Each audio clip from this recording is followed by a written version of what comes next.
Hello, fellow veterans, Phoenix VA staff, and everyone watching us today. I'm Siobhan Cleveland, Phoenix VA Chief of Public Affairs.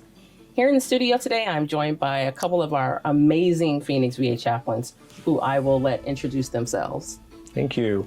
I'm Scott Benyon. I'm one of the chaplains here at the Phoenix VA. I'm a veteran of the Army and the Navy and been at the VA for about 10 years now, almost 10 years. Yeah. Okay, all right. Thank you, Chaplain Scott. Can we call you Chaplain Scott? Yeah, that works great. Okay, and Thank you, Siobhan. My name is Reverend Dr. Fidelis Igowene. I'm one of the VA chaplains. I'm the Catholic leader for the Catholic wing of the chaplaincy. I've been in this VA for 7 years now. It's good to see you. all right, thank you. So today we're here pretty much to chat about the holiday season and what that means for our veterans, staff, family, and the community. The holiday season can be a great time of celebration for many, a time set aside for celebration with family and friends. But then for others, it may not be such a good time. So that's what we're here to talk about today. Why is community so important, especially during the holidays, Chaplain Fidelis? Thank you very much, Sharon, for that beautiful question. The importance of community cannot be overemphasized, especially during the holidays. Let us give example of what we think about when we think of a community. When we think of a community, we actually think of a group of people living together who have something in common. Values, beliefs, and certain characteristics in common. And at the same time, there's also diversity in community, and that is the beauty. Community is a complex place that is where people find themselves. And during these holidays brings a spirit into that community. A spirit that lightens up the community, that brings people together. And according to one philosopher, whatever brings people together is good. And it's a time for family to unite. It is a time because in a community, people were individuals living together, pursuing different goals, pursuing our lives. And at times people don't have enough time to connect with people. So that spirit of community is a uniter. It brings people together and you begin to think of your neighbor, think of your family, think of other people. And that is what these holidays, bring in the global part of community. Because in a place like this, like United States or like Phoenix, that is very large and big, there is community inside community. And their community, it goes bigger, at times it can go larger. And then this holidays period is a time that people pause and people gather. And when we think of holidays, many people during this time, they focus always on Christmas, Christmas, Christmas. We should not forget that during this time, the holidays is holidays, and it is not only just Christmas. We have Christmas and we have other holidays. So I want to seize this opportunity to to just highlight different holidays that we celebrate, so that we know that we honor the diversity even where we are. Here at the VA, there's what they call DEI, diversity, equity, and inclusion.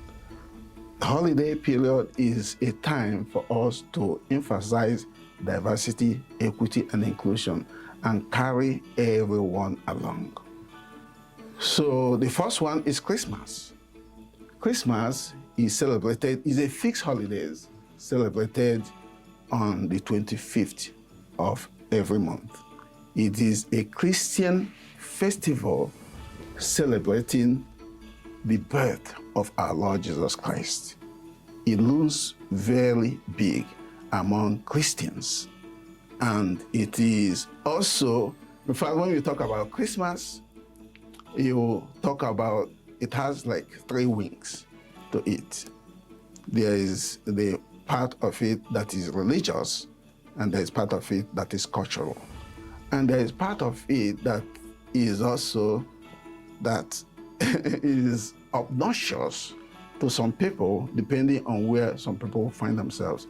Obnoxious in the sense that there are some people that are angry that other people are celebrating Christmas and it affects them. And it is kind of, they're encroaching on their own space.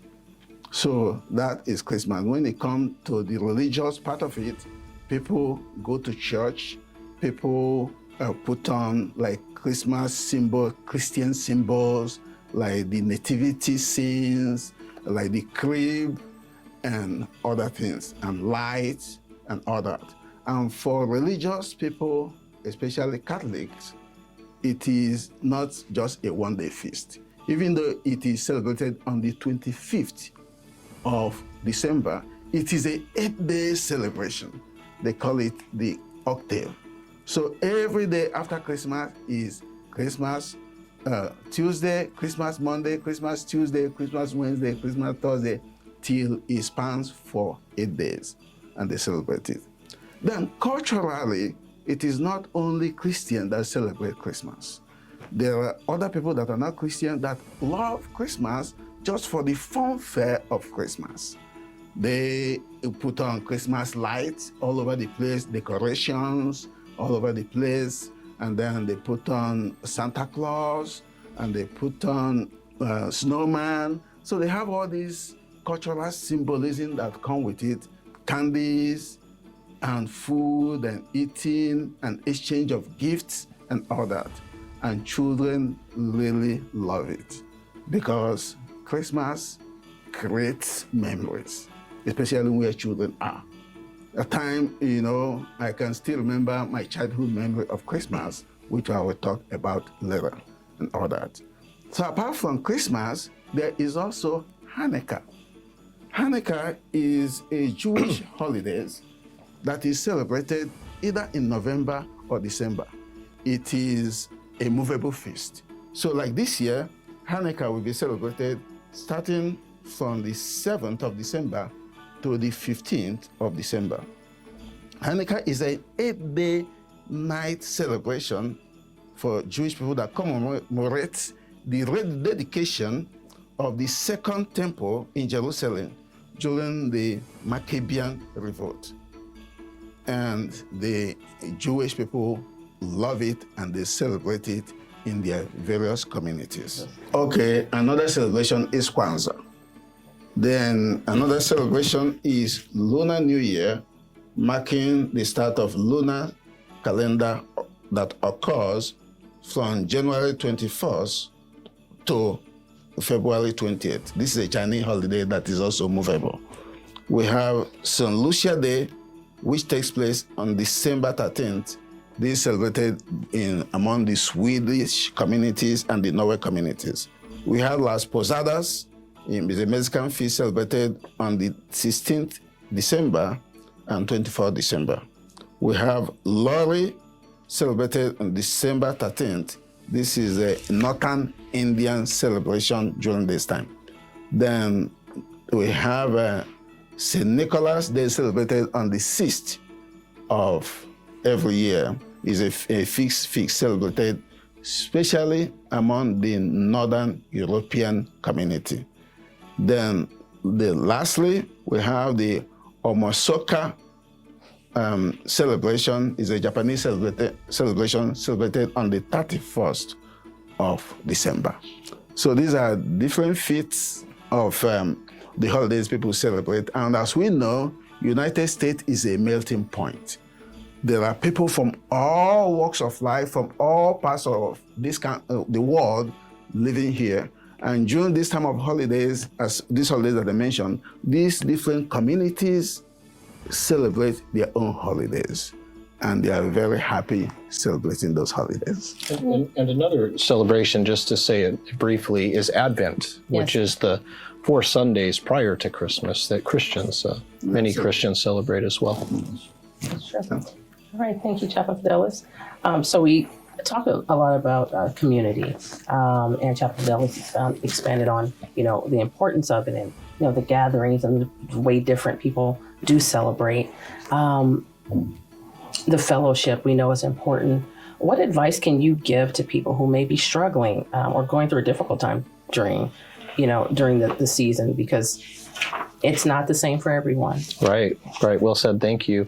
Yeah, as we were talking about community, I would wholeheartedly agree with that. Community is so important. It's such a central piece. And yet, the holidays, the holy days, the feasts, the festivals stir up a variety of feelings for many people, either due to loss or broken families or challenges. So it can be kind of a mixed bag as families try to come together and celebrate. And so as I think about that, one of the things that comes up for me right away is the importance of feeling our emotions.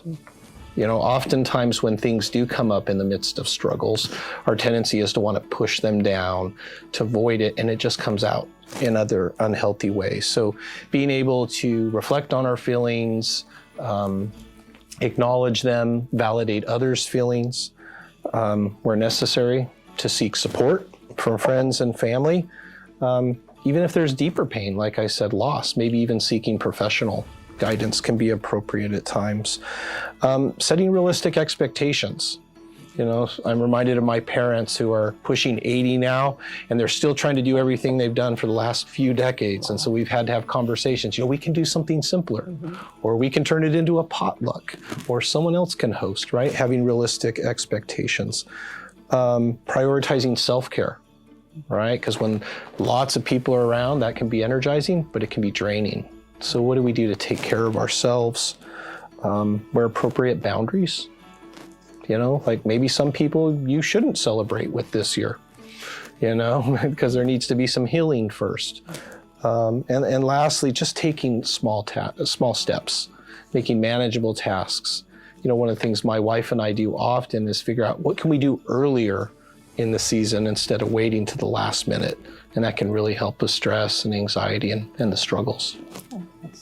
Very, very great points and some good advice. I think that it is important to note that, especially right now. We do host people. We like to host dinners and gatherings, and that it is draining. It can be draining. So it's kind of like coming back from a vacation and wanting another vacation, right? Exactly. So that's where we can love ourselves by going, okay, what do I need? What does my family need? What's my spouse need if appropriate? Right. Thank you. Thanks, Chaplain Scott. So, with that, talking about family gatherings and community and fellowship and the way we celebrate in our diverse backgrounds. Veterans we all come from diverse backgrounds, and everybody, we do celebrate in different ways.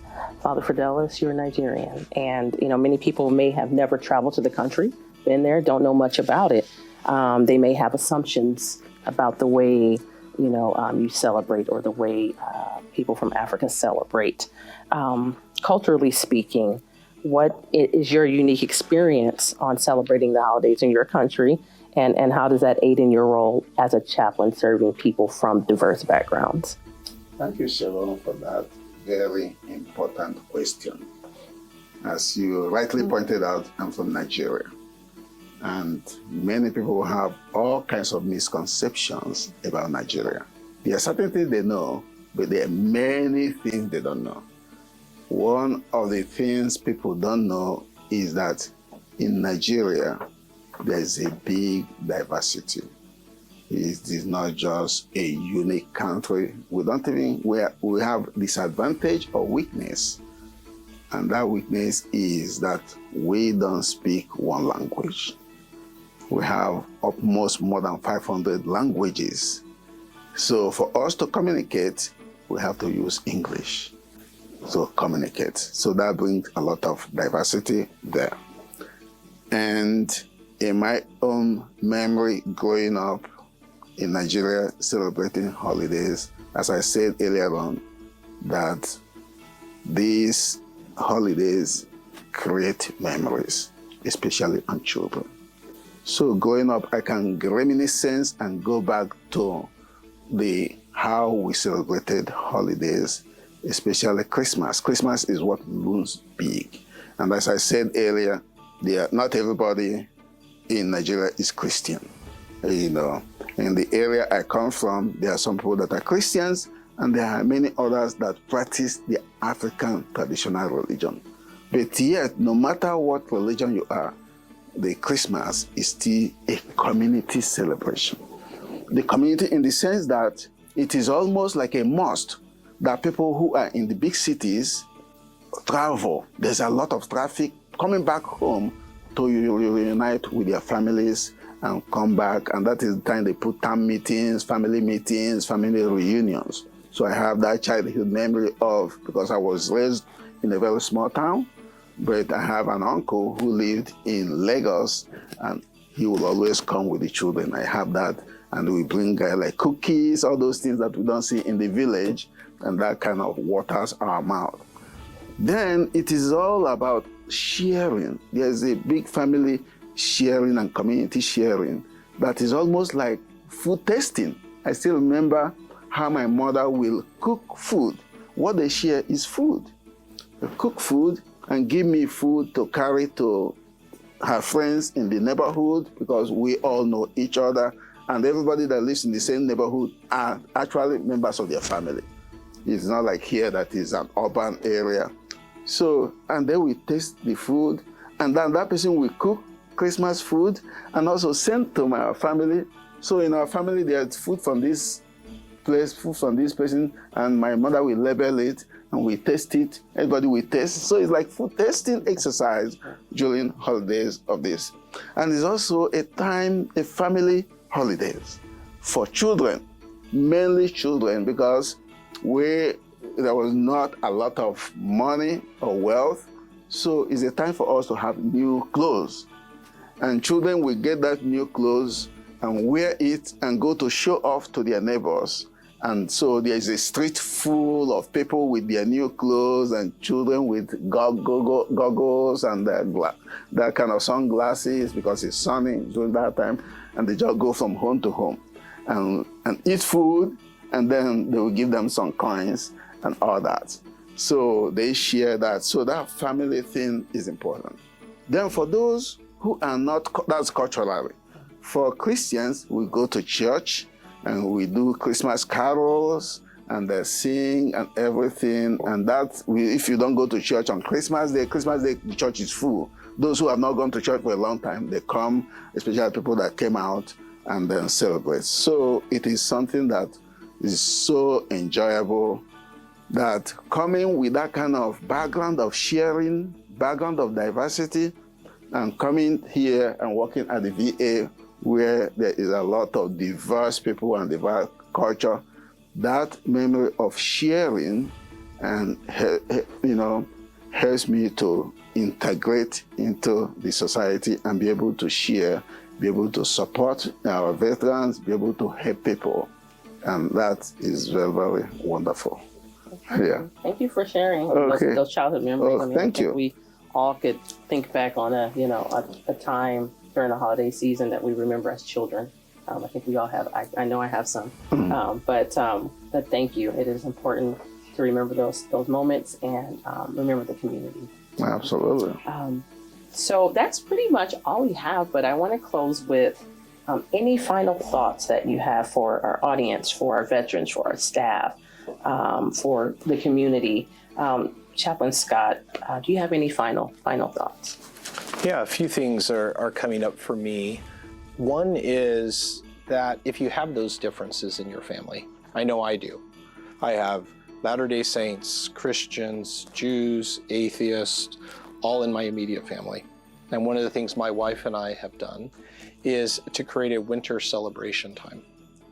Doesn't mean anybody has to abandon their convictions. They should hold to their convictions. But kind of like one of the principles of chaplaincy is to cooperate without compromise. Like, how do you hold to your convictions, but also with love welcome differences? So don't be afraid to try to do that. It can be hard, but that's a way to foster, to nurture, to maintain community. Also to remember that no two Christmases, no two holidays are going to be the same. And we're never the same from holiday to holiday. So know that it's perfect means it is what it is, right? Lastly, it can be a time of struggle. So self-care, getting the help you need, feeling your feels, reaching out to people for support, reaching out to chaplain service if you need support. We're here, not just for patients, but for staff, for colleagues, we're here. And they can call us, at our number 602-222-6422, and we'll be there. We'll be there. So those are a few things, I think, just to kind of let it be and to trust that what happens is it's good enough, it's good enough. Thank you. Yeah, thank you, Chaplain Scott. And Chaplain Fidelis. Thank you. Final thoughts. So for viewers at home, I just want to start with a saying, like adage, Zen does not grow in the mountain. The only Zen you find in the mountain is the Zen you take up there. So when it comes to holidays, find your own space in the holidays. Because as Chaplain Scott said, no two holidays are the same. We are people, we are diverse, and we celebrate our holidays differently. Some people will loom so big in their own family and everything, and they are happy and excited, and there's a lot of gathering and food, Christmas gift giving. Some people, it's not even about their gift, they are even angry that other people are happy during Christmas. They are angry that their neighbors are putting on Christmas light all over, and they don't want Christmas lights. So when you find that, just find your own mojo. That is called your own Zen. Well, thank you, Chaplain Scott and Chaplain Fidelis, for sharing that beautiful message with the community today. From all of us here at the Phoenix VA, Happy holidays.